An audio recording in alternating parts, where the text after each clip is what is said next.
Vocational creativity চ্যানেলে সকলকে স্বাগত। একটি বড় খবর আপনাদেরকে দেব, খুব গুরুত্বপূর্ণ আপডেট।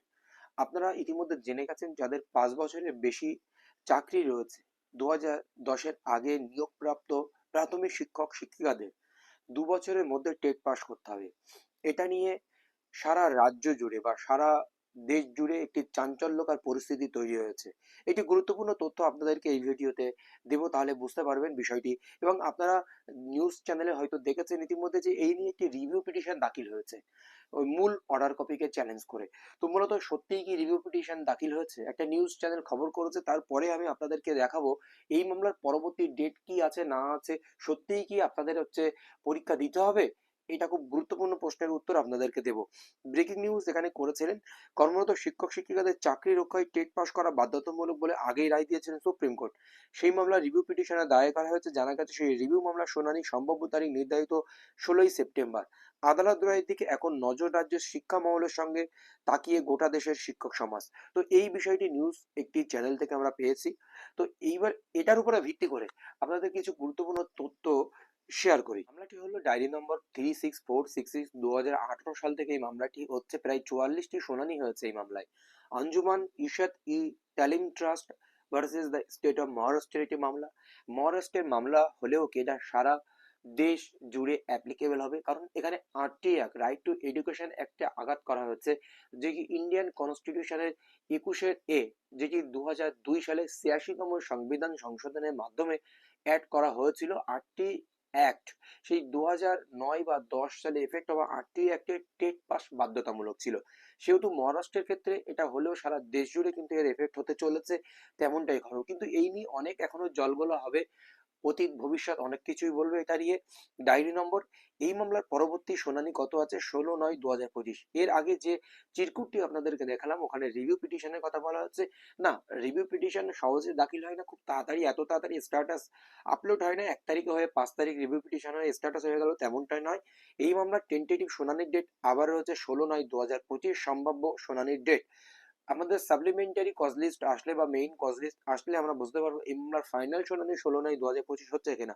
খুবই ভাইটাল শুনানি, কিন্তু মূলত একটি অর্ডার কপি হয়ে গেছে 16/9/2025। আবার কি জন্য মামলাটি এসেছে, অবশ্যই অফিস কপি আসলে আপনাদেরকে বিস্তারিত জানাবো। তারপরে আপনাদের একটি গুরুত্বপূর্ণ তথ্য আপনাদের সঙ্গে আমি শেয়ার করি। দেখুন, আমরা যদি শেষের দিকে আসি, এটি মহারাষ্ট্র হাইকোর্টের কেস নাম্বার এটা রয়েছে এখানে। কিন্তু এই মামলার ক্ষেত্রে 84টি অর্ডার, মানে 44টি অর্ডার হয়েছিল মোট। দীর্ঘদিন ধরে এই মামলাটি চলছে, 2018 সাল থেকে এই মামলাটি চলছে। এইবার আমরা যদি এখানে চলে আসি, তো এই মামলার 27/2/2025, তার আগে 27/3/2025 এই অর্ডার কপিটি আমরা দেখলে কিছুটা হলেও বুঝতে পারবো যে 3/4/2025 এই মামলার হিয়ারিং কনক্লুড হয়েছিল।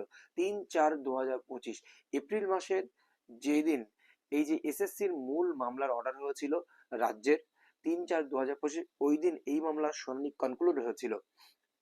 কনক্লুড হওয়ার পরে দীর্ঘ 5 মাস পর 1/9/2025 এই মামলার অর্ডার এসেছে।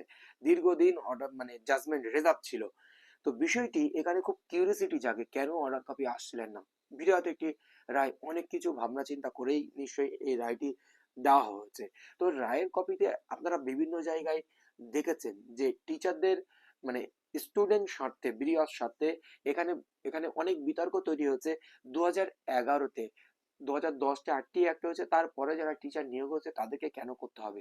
তাহলে তাদেরকে বলা হচ্ছে প্রত্যেকটি টিচারকে টেট পাস থাকতে হবে। এটা মহারাষ্ট্রের একটি মাইনরিটি স্কুলের নিয়োগ সংক্রান্ত টেট পাস নিয়ে এটা এসেছিল। কারণ 2011-র পর 10-এর আগে নিয়োজিত হলেও কি, তাহলে 2011 থেকে আরটি অ্যাক্ট অনুযায়ী যে টেট হওয়া শুরু হয়েছে সারা দেশ জুড়ে, 2010-এর থেকে যে 2011-12 যে টেট বিভিন্ন রকম হয়েছে, তাদেরকে টেট পাস করে নেওয়া উচিত ছিল, যেমন ডিএলএড ডিগ্রির মতো। কারণ 2017-19 সালে তাদের কোয়ালিফিকেশনে ছাড় দেওয়া হয়েছিল, কিন্তু টেট পাসে কোনো ছাড় দেওয়া হয়নি। এমন একটি বিষয় আমরা কিন্তু দেখেছিলাম এনআরএস এর ক্ষেত্রেও। তো বিষয়টি এমনই, তাদেরকে টেট পাস করতে হবে, সুপ্রিম কোর্ট এমনটাই রায় দিয়েছে। সুপ্রিম কোর্ট 142 আর্টিকেল অ্যাপ্লাই করে কমপ্লিট জাস্টিস বিভিন্ন রকম করতেই পারে সুপ্রিম কোর্টের রায় আমাদেরকে কিন্তু মানতে হবে। চলুন আমরা এই 27/3/2025 যে অর্ডারটি হয়েছিল সেটা যদি আমরা একটু দেখে নিই, তাহলে বিষয়টি আরো ক্লিয়ার হবে। এখানে অফিস রিপোর্ট কপি ছিল listed on 3/4/2025, code number 14, item number 101।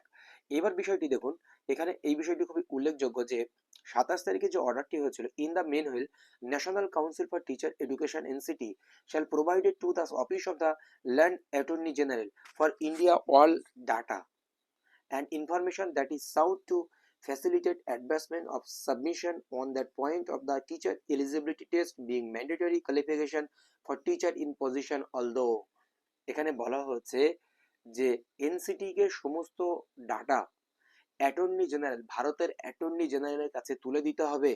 অফিসের ডাটা যে মানে সমস্ত টিচারের যে টেট পাস বাধ্যতামূলক, এই পয়েন্টের উপরে ভিত্তি করে যত ডাটা রয়েছে তুলে দিতে হবে অ্যাটর্নি জেনারেলের কাছে ভারতের। তো এটা খুবই ভাইটাল জিনিস, যেখানে ভারতের অ্যাটর্নি জেনারেলকে এখানে আনা হয়েছে, বা অ্যাটর্নি জেনারেলের নিকট সমস্ত তথ্য তুলে দেওয়ার কথা সুপ্রিম কোর্ট অর্ডার দিয়েছিল NCT K. NCT national Council for Teacher education, যারা আমাদের শিক্ষার উন্নয়ন বা প্রাথমিক শিক্ষা বা উচ্চ শিক্ষা উন্নয়নের জন্য সমস্ত বিষয় দেখভাল করেন, তাদেরকে বলা হয়েছিল, অর্ডার দেওয়া হয়েছিল যে দেশের অ্যাটর্নি জেনারেলের কাছে বিষয়টি তুলে দিতে সমস্ত ডাটা। তাহলে অ্যাটর্নি জেনারেলের কাছে যদি সমস্ত ডাটা তুলে দেওয়ার বিষয় দাঁড়ায়, তাহলে এটা সমস্ত ভারত জুড়ে এটা হতে চলেছে। এটা খুব ভাইটাল একটি বিষয়, একটি বিতর্কিত বিষয়। তো যে সমস্ত টিচাররা 2010-এর আগে আছেন, তারা এখন ঘাবড়ে যাবেন না। এই অর্ডার হলো মানে যে এক্ষুনি এটা হয়ে যাচ্ছে তা নয়। এখানে রিভিউ, কিউরেটিভ অনেক কিছুই আসবে, অনেক বিষয় এখানে ক্লারিফিকেশন আসবে।